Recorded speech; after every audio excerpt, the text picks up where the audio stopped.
Hey everyone, स्वागत है आप सभी का आपके अपने यूट्यूब चैनल ऑर्गेनिक कक्षा में।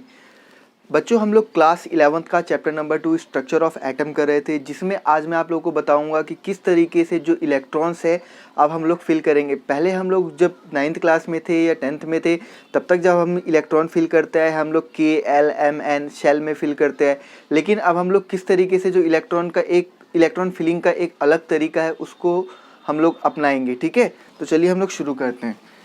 हमारा टॉपिक है फिलिंग ऑफ ऑर्बिटल्स। आज हम लोग जानेंगे, लेकिन ऑर्बिटल्स में इलेक्ट्रॉन फिल करने से पहले हमें ये जानना ज़रूरी है भाई कि उसके लिए भी कुछ प्रिंसिपल होंगे। ऐसा नहीं कि आप किसी के अंदर भी भर दोगे।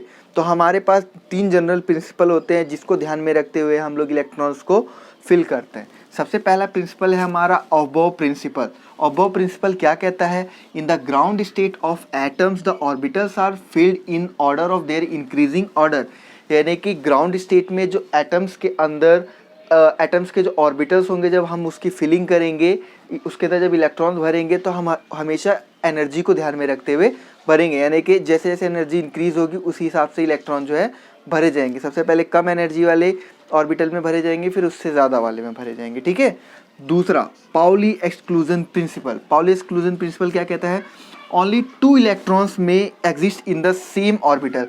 एक ऑर्बिटल में खाली 2 ही इलेक्ट्रॉन हो सकते हैं और उन दोनों इलेक्ट्रॉन की जो स्पिन है वो अपोजिट होनी चाहिए। ठीक है, उन दोनों इलेक्ट्रॉन्स की स्पिन कैसी होनी चाहिए? अपोजिट होनी चाहिए।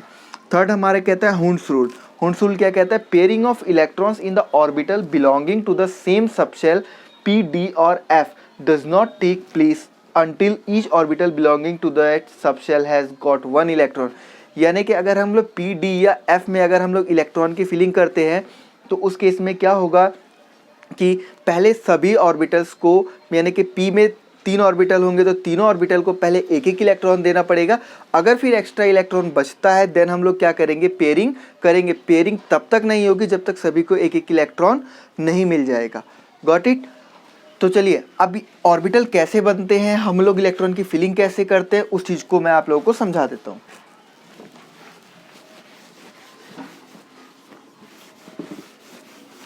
लेकिन इन सब चीजों को ध्यान में रखते हुए हमें इलेक्ट्रॉन की फिलिंग करनी है। ठीक है ना, उस चीज का ध्यान रखना। देखिए, एक आसान सा एक बहुत ही फॉर्मेट है। ठीक है, चाहे तो आप लोग याद कर सकते हो उसको, बहुत ईजी है। देखिए, हम लोग जो इलेक्ट्रॉन की फिलिंग करेंगे वो किस तरीके से करेंगे? हमारे पास एक हम लोग ट्रिक यूज़ करेंगे यहाँ पे, जैसे school school, public school, public school, Delhi public school. ठीक है, इसी तरीके से फिर से दिल्ली पब्लिक स्कूल, फिर foreign Delhi public school, foreign Delhi public school.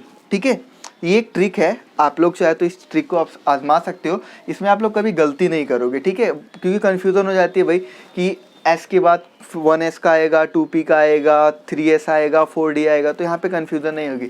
Again repeat करा देता हूँ, स्कूल स्कूल, पब्लिक स्कूल, फिर से public school, Delhi public school, Delhi public school, foreign Delhi public school, foreign Delhi public school. ठीक है, अब देखो यहाँ पे पहले क्या आएगा?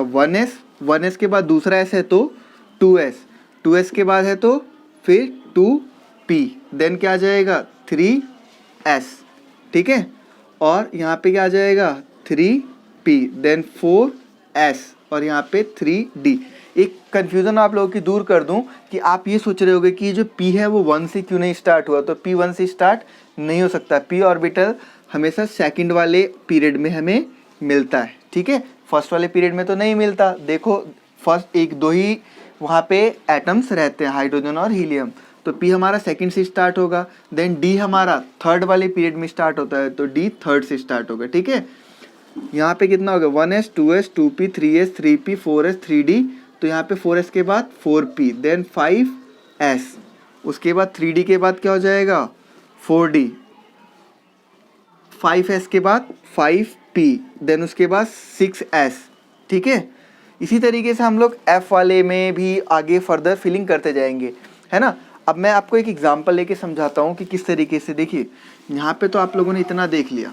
अब हम लोग कोई एग्जांपल लेते हैं, जैसे अगर मान लिया हमें यहाँ पे फॉस्फोरस का भरना है, फॉस्फोरस के अंदर की इलेक्ट्रॉन भरना है। फॉस्फोरस का एटॉमिक नंबर कितना होता है? 15 होता है। ठीक है, चीज़ों को ध्यान में रखते हुए S के अंदर 2 ही इलेक्ट्रॉन भरे जा सकते हैं, P के अंदर 6 भरे जाएंगे, D के अंदर 10 भरे जाएंगे और F के अंदर 14 भरे जाएंगे। ठीक है, देखो S के अंदर कितने, फॉस्फोरस के टोटल 15 इलेक्ट्रॉन्स हैं, S के अंदर 2, इसके अंदर भी 2, देन 6, कितने हो गए, 6 और 4 10 हो गए, 10 और 2 12 और 12 और 3 15। तो ये हमारा फॉस्फोरस की क्या हो गई, इलेक्ट्रॉनिक कन्फिगरेशन हो गई ऑर्बिटल के बेसिस पे। ठीक है ना, इस तरीके से हम लोग इलेक्ट्रॉन फिल करेंगे। अब इसी में अगर हमें मान लीजिए जिंक का बोल देता है, ठीक है, जिंक का एटॉमिक नंबर कितना होता है, 30 होता है। तो यहाँ तक कितना हो गया, 1s2 2s2 2p 3s2 2 2 4 6 4 10 2 12 और 3 15। लेकिन अब हम लोग उसके लिए कर रहे हैं जिंक के लिए, तो हम लोग p वाला ऑर्बिटल पूरा भरेंगे भाई। ठीक है, 2 2 4 6 4 10 2 12 और 6 18 2 20 और d में 10 आते हैं तो 30। तो यहाँ तक हमारी किसकी हो गई, ये हमारी हो गई जिंक की इलेक्ट्रॉनिक कन्फिगरेशन। इसी तरीके से हमें क्या करना है कि इलेक्ट्रॉन्स को जो है फिल कराना है इस ऑर्बिटल्स में। ठीक है, नेक्स्ट वीडियो में जो मैं आप लोगों को बताऊंगा कि ऑर्बिटल्स में इलेक्ट्रॉन कैसे भरेंगे, जब हम लोग वहाँ पे बॉक्सेस बना के इलेक्ट्रॉन्स भरेंगे, और स्टेबिलिटी और अनस्टेबिलिटी का कॉन्सेप्ट क्या है वो भी मैं आप लोगों को नेक्स्ट वीडियो में समझाऊंगा। अगर आप लोगों को ये वीडियो अच्छी लगी है then please like this video और share this video. Thank you for watching the video.